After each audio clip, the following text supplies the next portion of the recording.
Kingdom Hearts 358 Days Over 2 is underrated. Well, actually, it seems like the game went over pretty decently with critics. So maybe overlooked is a better word to use. After all, Square Enix never gave the DS original any ports or remakes or anything like that. So I think a lot of people probably just stuck to watching the cutscene movie that was included in the 1.5 collection. Not me though. I actually wanted to play this one, and I don't really try to read too much about games before I play them for the first time, but I have looked up enough Kingdom Hearts stuff on Reddit now that I'll occasionally get recommended some Kingdom Hearts posts from time to time. Usually nothing too spoilery, but I do remember coming across some discussion about this game, and it being too repetitive or the mission-based structure being kind of boring. That definitely got me a little nervous, especially after the last Kingdom Hearts side game I played was Chain of Memories, and that one was just okay. But you know what? My main problem with that game was just how repetitive it was. Well, now I have beaten Days, and it's good. It's great even. And we can go back to the mission structure and everything in just a bit. I'm just happy to say I was very pleasantly surprised with just how much I liked 358 Days Over 2. The name sucks though, and I'll never like saying it. I guess the leading theory here is that it's because the game is told from two characters' perspective over 358 days, but that first part, it's not. It's not really told from the perspective of two people. Maybe it's more so that the game introduces two new characters, but I was totally expecting it to switch over to the perspective of Shion at some point in the story, and that just never happens. Well, unless you go into the multiplayer modes, but I actually didn't really try that out. So, you know what? I'm so far from the point I'm trying to make here. Anyway, 358 Days Over 2. That's fine, but why is the name so specific about 358 and not just saying, 358 or 358? There's no significance to that I can find, and I hope that Tetsuya Nomura understands that any regular-ass person is just going to look at this name and read it as 358 divided by 2 days. Why not just name it 179 days then?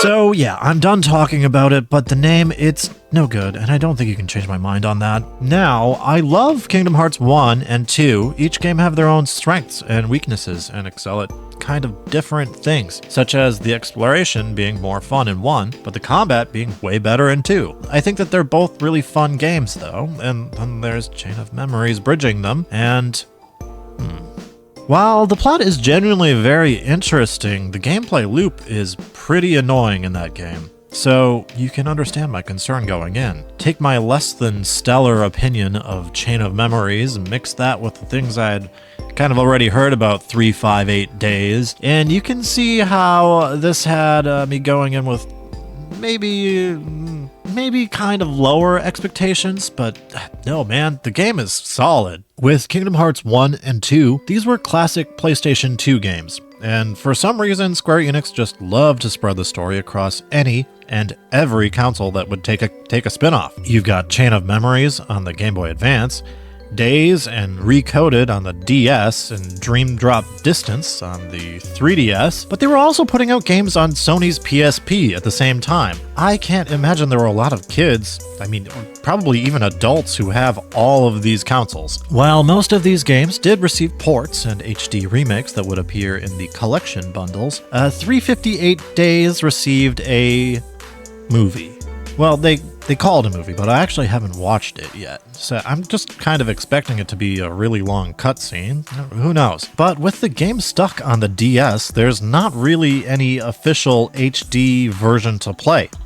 And streaming the game on my DS wasn't exactly something I wanted to go through the trouble of figuring out. Luckily, there is a fan-made mod called the Melon Mix, which you can very easily set up to play the entire game in HD as well as in single-screen format. Throw your favorite controller into the mix and you're looking at a much more modern experience. While not visually on the same level as the final mix versions, in my opinion, this looks pretty damn good for a DS game.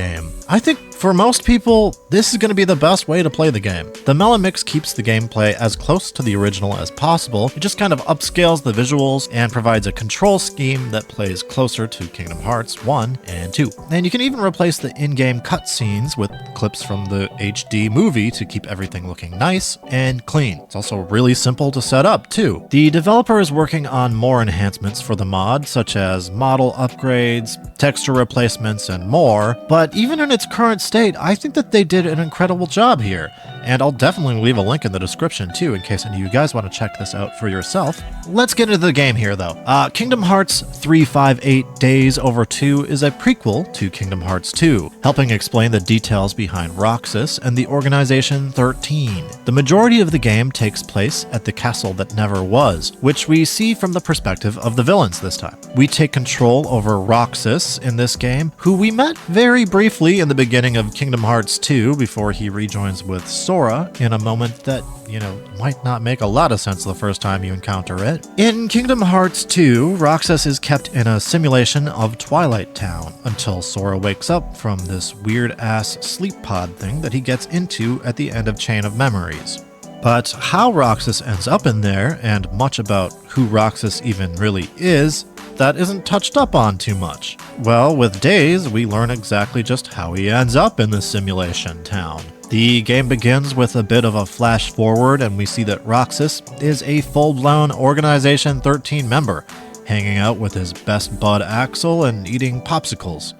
Well, they call it ice cream. Get used to seeing that because they're going to be eating a whole lot of ice cream in this game. They're waiting to see if someone else joins them, but we see that Axel's got a look on his face like he knows that this person is not coming. We then roll all the way back over to day number 7. Roxas doesn't know much about anything at this point.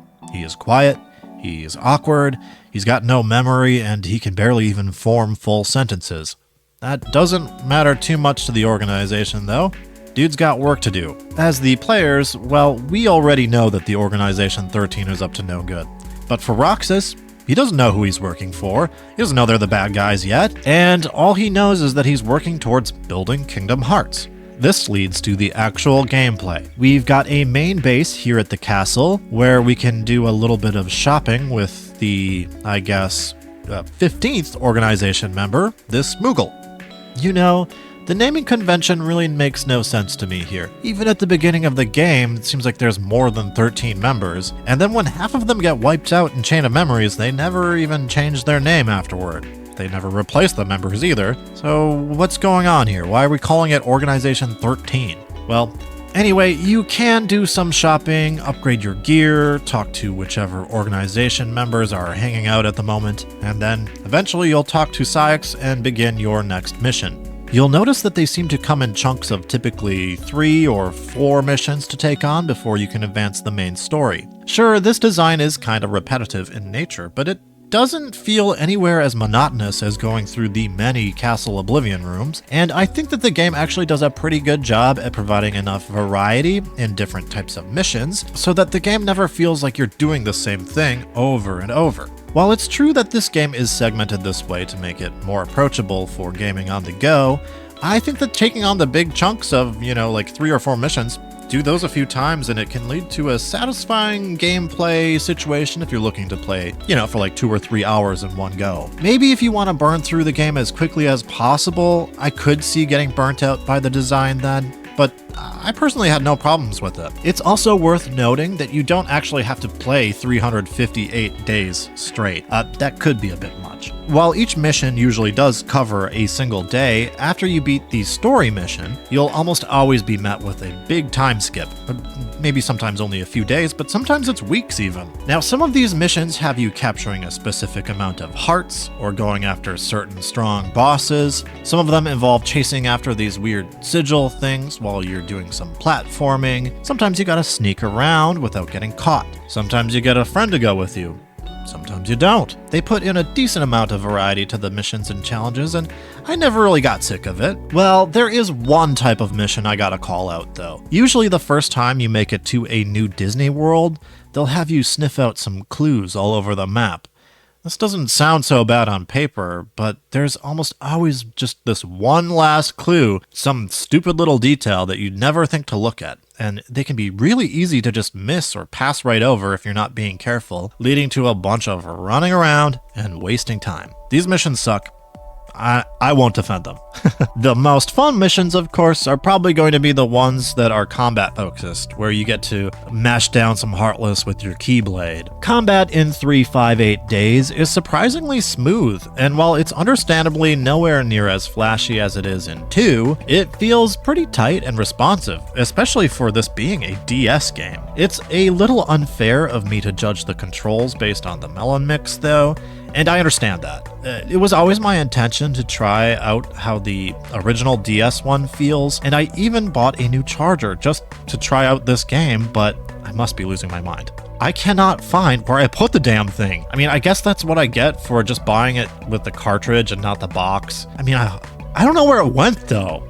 I hope my cat didn't eat it. So yeah, unfortunately, this will be based only off of the Melon mix. That said, I thought the game played wonderfully. I can see how managing the camera on the DS would not be very comfortable though, so I'm sure that if you are going to be playing on the DS, that's something you might want to consider. Smashing things with your Keyblade works pretty similar as always. You're going to want to lock onto a target and hit them with your Keyblade combos, occasionally throw out a magic spell, and this time around your combos are tied directly to which Keyblade you have equipped. Some of them hit hard and slow, some of them come out fast and just the combos keep going on.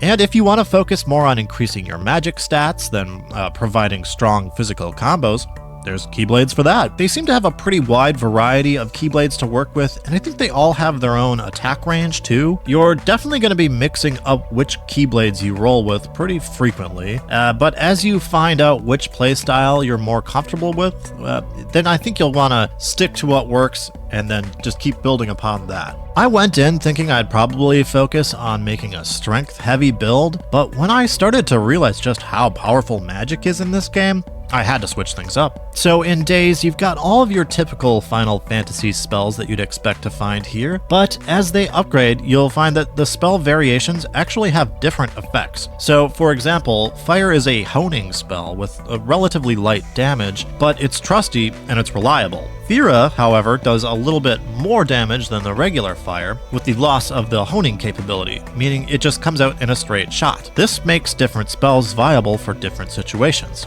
I was surprised that Firaga wasn't really even all that much worth bringing along over just bringing a bunch of trusty old fires. A cool addition to the gameplay is status effects, which you can apply to enemies with your spells.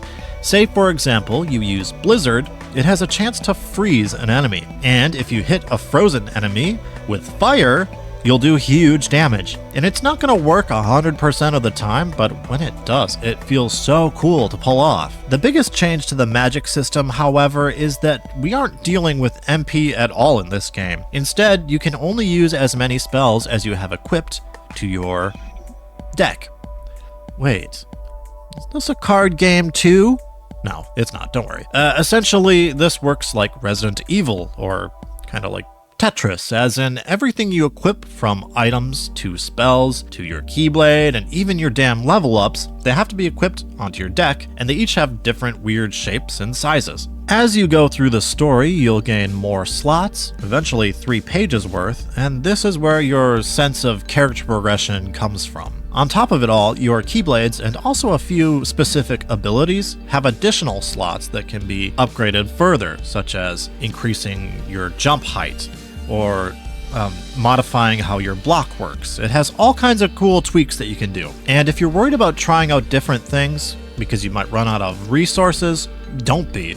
The game showers you in money, so you should always feel comfortable enough trying out different types of Keyblades and abilities to find out what works best for you. Anyway, after you've thoroughly beaten down some Heartless, it's time to turn in for the night, get some ice cream with the crew. As Roxas progresses through these missions, his relationship with various Organization 13 members grows. While the game starts out with Axel showing Roxas the ropes, pretty soon it will be Axel and Roxas showing Shion the ropes. This trio seems to be kind of like the outsiders of the organization, but watching the bond grow between them, it's pretty dang sweet. Especially with Roxas and Shion's almost childlike understanding of the world. Shion is the biggest wrench in the story. After all, we've already played through the first 3 games, right? And with this taking place before 2, I don't remember seeing no Shion in Kingdom Hearts 2, so what's going on with this girl? She making it out of this thing? I kinda like that about this game. We already know what's coming for Roxas, and it sucks, right? So we've gotta assume Shion probably ain't making it either, but... well... I ain't saying. You just have to play for yourself if you want to know what's going on here. Shion is a great addition to the game, though. She enters the story as a mysterious new addition to the organization, and while she seems to serve some great purpose for the organization, we find that the other members really don't treat her with much respect at all. Shion is a Keyblade user, though, and with the assumption that she's a nobody, you've gotta figure she has some sort of connection to maybe Kairi, or Riku, or Sora, or I don't know, can a person create multiple Heartless? Uncovering the mystery that's going on with Shion is a huge part of the game, and along with that, the friendship that grows between her and Roxas and Axel, it really interested me. Although it's a little bittersweet too, as throughout the whole thing, we can see that Axel seems to know a lot more than he's letting on to his friends. Speaking of Axel, it's always been a bit of a mystery just what his motives are, and with Days we get the closest to answering those questions. Ultimately, he really is a bit of a wild card, but seeing his mistrust in the organization grow over time, it's a pretty cool idea, and I think he ends up being a pretty cool guy. Axel serves as a mentor of sorts to Roxas, showing him the ropes of what it takes to be a part of the organization. But it's the little moments at the end of the missions that really help show the character's true colors. He's a good, caring dude deep down after all. And he's our best friend, right? Hold on a second. In Kingdom Hearts 1, we are introduced to nobodies. And in Enchanted Memories and 2, we also get info about nobodies. And when a person loses their heart, they are split into a nobody and a heartless. But everything that we've been told about nobodies so far is that they, lack hearts and they are incapable of emotions. Yet, every single nobody we encounter seems to be very capable of holding emotions. Maybe not at first, such as in the case of Roxas here in Days, yet when we first encounter him in Kingdom Hearts 2, he's already more than capable of showing emotions. He certainly seems mad as hell when he realizes he's living in a simulation. But, I mean, basically every nobody we've encountered has had a pretty big emotional personality, so clearly something is going on with that. Then, as far as villains go, well, you've got the whole organization present here. But from our perspective, Roxas and the organization, well, we're the good guys, right? So does that mean that this time around the villains are Sora and Donald Duck and Goofy? Well, yes, but sort of, not really. You're still mostly fighting Heartless and Husks and shit like that. You see, because Roxas has a Keyblade, that means that he can actually gather these hearts and use them for the organization. Gathering hearts could be a very beneficial thing for Xemnas. Speaking of which, the big villain of Kingdom Hearts 2 is back, but Xemnas, he has a much smaller role in this game. While he is in charge of the organization, he's obviously part of the story still. As a small-timer, we don't really get to see him quite as much. Instead, we'll be reporting our missions with Saïx. And if Xemnas is the boss, then Saïx is the assistant manager. He's kind of a dick. But there's no way out of it. Roxas has to work with him. After all, it's literally all he knows. And it's interesting too, because Axel and Saïx seem close. More so than Axel and any other organization member. I guess I just don't really see what Axel sees here in Saïx. Looks like a pretty shitty guy to me. All of the other organization members are present here as well, and you'll get sent on missions with them at various times. It's cool too, because it helps provide some insight to these characters. Some of the characters did have time to shine in the other games, like Larxene in Chain of Memories, but certain organization members like Luxord and Zaldin, we really didn't get much out of until Days. You still visit Disney Worlds in this game, but we're approaching it from the other side of the story, sneaking around and rarely making contact with the actual characters. I think this is really interesting, and I've also got to say, this is definitely a Kingdom Hearts game where the Final Fantasy references and even the Disney stuff is all kind of dialed back to make room for all of the original Kingdom Hearts characters and concepts they've created. And I actually think this is pretty dang cool. So with 358 Days, there's no Donald Duck, there's no Goofy, even Sora really isn't all that present in the game. Surprisingly, there's no Final Fantasy characters either. But hold on! I thought people were so upset about Kingdom Hearts 3 not including Final Fantasy characters, so I was still expecting to see them until we reached 3.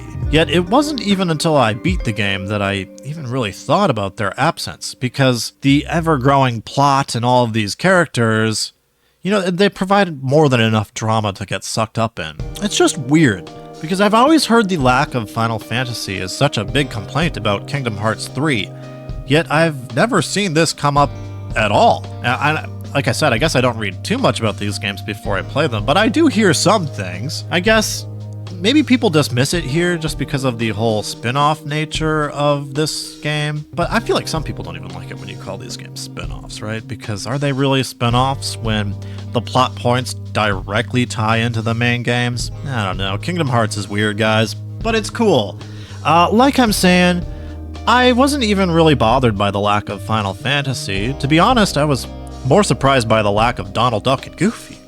Even Mickey isn't present here. But that's not to say there's no Disney stuff, though. After all, Disney is still what creates the backdrop for all the drama to unfold. As this is a DS game, though, we've got less worlds to visit than usual. Still managed to hit about 10 worlds, which isn't too bad at all. The Disney ones consist of Agrabah, Beast's Castle, Halloween Town, Neverland, Olympus, and Wonderland. I gotta say though, I was really impressed by just how big these worlds actually managed to be given the hardware restrictions. It's really awesome to see the map around Agrabah expand as you revisit throughout the game, and the fact that they fit Twilight Town on a DS cart is impressive in its own right. Once Roxas gains flight, the game even continues onto even bigger zones like Neverland, and this is usually where they'll have you take on the game's biggest and most challenging boss fights. That's where things can get a little bit less cool.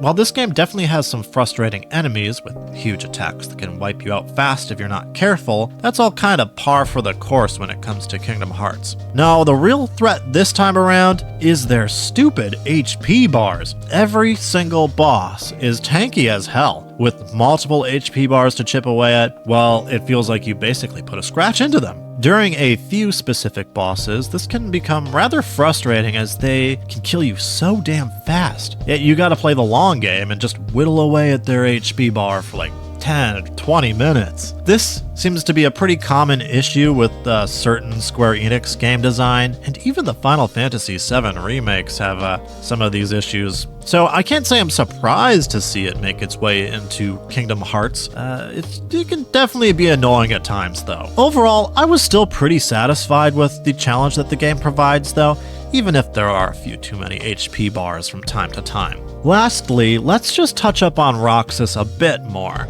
He's a rather tragic character. He doesn't understand who he is, or why he exists, but as we become accustomed to the concept of nobodies in Kingdom Hearts 2 as a player, we do understand these things, and it can be kind of sad to see the boy struggle as he grows to understand just how messed up his situation really is. We also already know what his fate is. Ultimately, he must join with Sora again, or we would have no Kingdom Hearts 2 to play.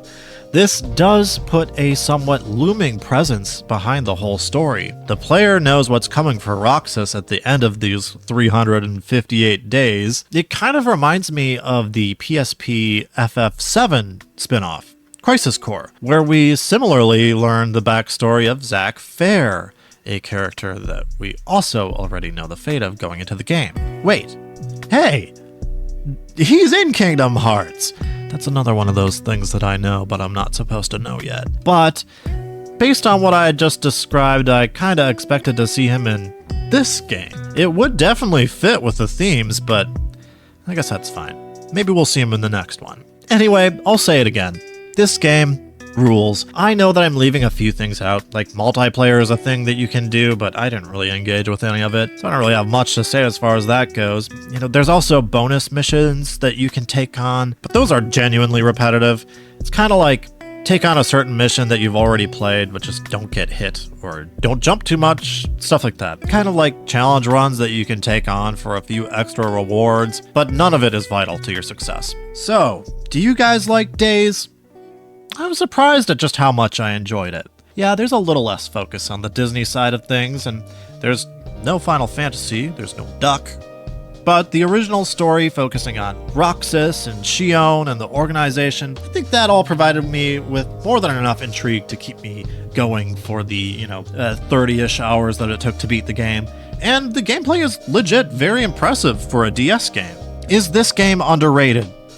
Well, seeing as Square Enix didn't give this one the remake treatment, I'd say at the very least, Square Enix underrated it themselves. And as a newer fan of the series, it seems crazy to me that they went with a remake of Chain of Memories and actually made the game probably play worse. And then they didn't give Days a remake. I'd swap those for sure, but ideally, all of the games should have had remakes in these collections. But I get it, money talks, and that probably wasn't viable for some reason or another. But then again, I gotta make a huge shout out to the Melon mix, because if Square Enix won't remake these games, well, at least there are fans out there that enough dedication to create some really super impressive mods like this. Well, anyway, guys, I'll start streaming Birth by Sleep next, so make sure you guys stick around if you want to help me out with that one. And don't forget to hit the like button on your way out. That's what people say on YouTube, right? Catch you guys later.